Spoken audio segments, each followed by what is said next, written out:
தேவார பாடலா உள்ள நுழையும். அந்த குனித்த புருவமும் கோவை செவ்வாயின் குமிழ் சிரிப்பும் பனித்த சடையும் பவளம்போல் மேனியில் பால் வெந்நீரும் இனித்தமுடன் எடுத்த பொற்பாதமும் காணப்பெற்றால் மனித பிறவியும் வேண்டுவதே இம்மாநிலத்தை. இந்த பாடல் அதுக்குள்ள அப்படியே கர்நாடிக் மியூசிக்கா வந்து அப்படி மெர்ஜ் ஆகும்.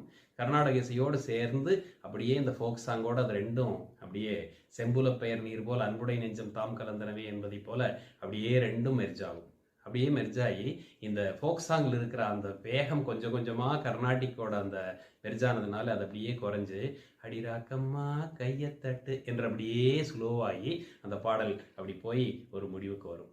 அந்த இடத்துல இளையராஜா இந்த இரண்டு வெவ்வேறு விதமான கேரக்டர்ஸை, அதாவது தன்மையுடைய ரெண்டு கேரக்டர்ஸை காதல் என்ற ஒன்றை கொண்டு இணைக்கும் போது இசையை பயன்படுத்தி கூட அதை இவ்வாறு இணைக்க முடியும் என்பதை நிரூபித்து அந்த பாடல் உலகம் தழுவிய ஒரு பாடலாக மாற்றப்பட்டது.